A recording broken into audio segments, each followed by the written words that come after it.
La motorisation hybride G154-4 combine un moteur hybride bicarburation et un moteur électrique de 48 volts. Le moteur hybride 48 volts bicarburation est équipé d'une boîte de vitesse à double embrayage 6 rapports qui gère la traction des deux roues de l'essieu avant du véhicule. Vous bénéficiez d'une grande autonomie grâce aux deux réservoirs d'essence et de GPL de 50 litres chacun. Votre véhicule utilise le réservoir d'essence par défaut.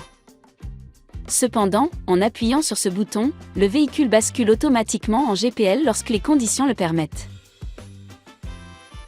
Le moteur électrique 48 volts est équipé d'une boîte de vitesse de rapport située sur l'essieu arrière du véhicule, permettant le passage en 4 roues motrices.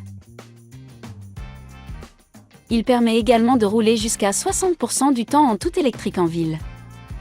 La gestion automatique, qui associe le moteur thermique bicarburant, le moteur électrique et la transmission 2 ou 4 roues motrices, permet de parcourir jusqu'à 1500 km. Vous pouvez visualiser en temps réel l'énergie utilisée par le véhicule sur votre tableau de bord, essence, GPL, hybride ou tout électrique. Grâce à la bague rotative située au centre de l'habitacle, vous pouvez choisir entre 6 modes de conduite. Le mode auto est le mode à utiliser par défaut. Il offre la sérénité d'un mode polyvalent qui couvre la majorité des usages au quotidien. Il gère automatiquement l'utilisation du moteur électrique, du moteur thermique, de la transmission 2 ou 4 roues motrices en fonction des besoins de roulage. Le mode Eco est également un mode polyvalent. Il permet d'optimiser la consommation avec moins de sollicitation du moteur hybride lors des accélérations. Il agit sur les performances motrices ainsi que sur les équipements intérieurs, comme le système d'air conditionné par exemple. Le mode Snow optimise le contrôle de trajectoire de votre véhicule sur route enneigée ou glissante par fort temps de pluie par exemple. Les fonctions de contrôle de trajectoire et d'anti-patinage sont anticipées et l'effort de direction sur le volant est durci. Ce mode gère automatiquement le couple moteur entre les essieux avant et arrière, selon l'adhérence et la vitesse du véhicule. Le mode Mud Sand permet de progresser sur sol meuble en conditions d'adhérence réduite, comme dans le sable, la boue ou la neige profonde. Le réglage de la fonction anti-patinage spécifique à ce mode permet au véhicule d'avancer en autorisant plus de glissements de roues pour améliorer la motricité. L'utilisation du mode Lock maximise les capacités de franchissement en situation tout-terrain, notamment sur les chemins accidentés, les fortes pentes ou les descentes. Ce mode distribue le couple moteur entre les roues avant et arrière, quelles que soient les conditions d'adhérence. Le moteur électrique permet de ne pas entraîner de surchauffe de la transmission en 4 roues motrices. Notez que pour les modes Snow, Mud Sand et Lock, l'effort de direction est durci par rapport au mode Auto et Eco.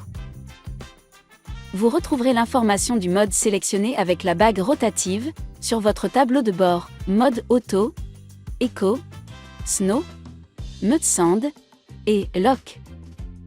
Enfin, le mode de contrôle de vitesse en descente s'active grâce au bouton central. Il permet de limiter la vitesse du véhicule lors d'une forte pente, sans intervenir sur la pédale de frein. Pour l'activer, appuyez sur ce bouton. Le témoin s'allume alors au tableau de bord. Pour le désactiver, appuyez de nouveau et le témoin s'éteint.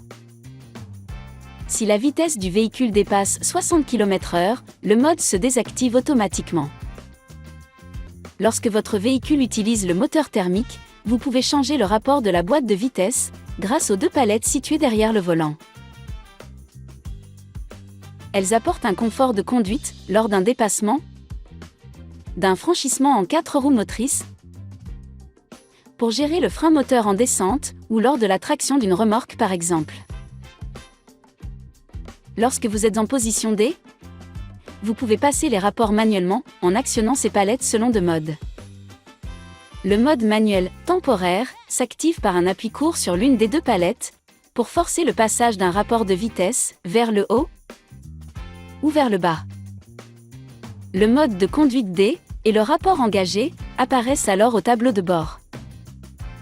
La boîte de vitesse repasse automatiquement en mode D si le rapport engagé n'est plus optimal ou si aucune action sur une palette n'a été effectuée depuis un certain temps. Le mode manuel permanent s'active par un appui long sur l'une des deux palettes. Le mode de conduite M, ainsi que le rapport engagé, s'affiche au tableau de bord. Utilisez la palette de gauche pour descendre les rapports de vitesse et la palette de droite pour les monter. Les indications suivantes vous suggèrent de changer de rapport de vitesse pour toujours rester dans le rapport optimal. Pour quitter le mode manuel permanent, effectuez un appui long sur la palette de droite. Vous reviendrez alors au mode automatique de passage de rapport.